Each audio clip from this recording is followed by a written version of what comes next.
Les chrétiens doivent-ils célébrer Noël? Grande question.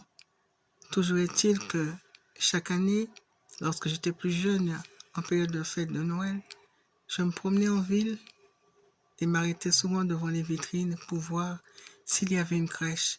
Et si dans la crèche, il y avait la place pour un petit enfant, un berceau avec un bébé. Lorsqu'il y avait une crèche avec l'enfant Jésus, ça me rendait très heureuse. Mais lorsqu'il n'y en avait pas, je repartais. Je m'éloignais de cette vitrine, de cette boutique là triste, en me disant il manque quelque chose. Et j'allais de magasin en magasin, de vitrine en vitrine, cherchant une crèche où il y avait l'enfant Jésus. Et puis un soir, en rêve, je me vois dans une villa, dans une cour, au fond de laquelle il y avait une niche à chiens. Et dans cette niche, il y avait un homme assis sur un tabouret. Mais la niche, visiblement, était beaucoup trop petite pour cet homme qui avait peine à tenir là-dedans, le dos recourbé, la tête enfouie entre les genoux. Visiblement, elle était très mal à l'aise. Très mal à l'aise dans cette crèche, beaucoup trop petite pour un adulte.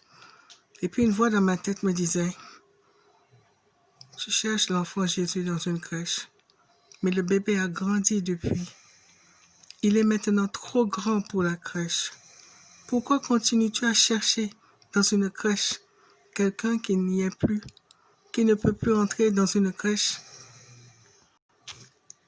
Et alors je réalisais que l'importance, ce n'était pas cet homme dans la crèche, ce n'était pas ce bébé dans ce berceau, dans une crèche, mais c'était Jésus qui avait grandi, Jésus qui s'était donné pour le monde entier.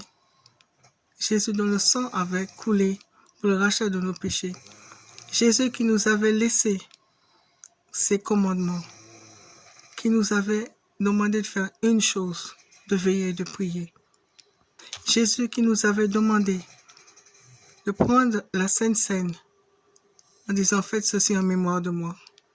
Jusqu'à ce que Jésus revienne, nous devons faire cela. Jusqu'à ce que Jésus revienne, nous devons veiller et prier. Quel était le plus important pour moi à ce moment-là?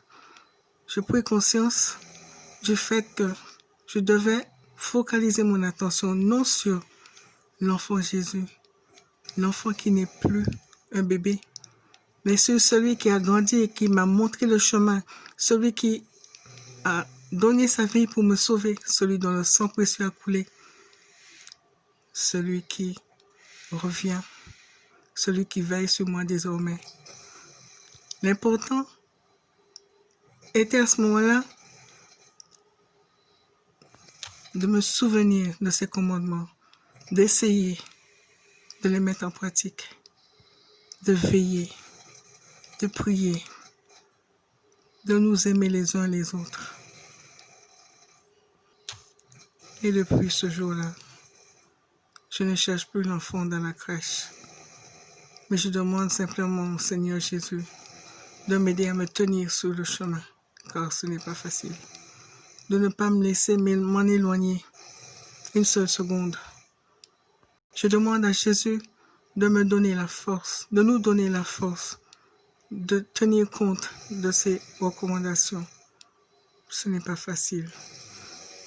Mais si nous tenons ferme, avec l'aide du Seigneur Jésus qui revient, avec l'aide du Seigneur Jésus qui nous demande de veiller,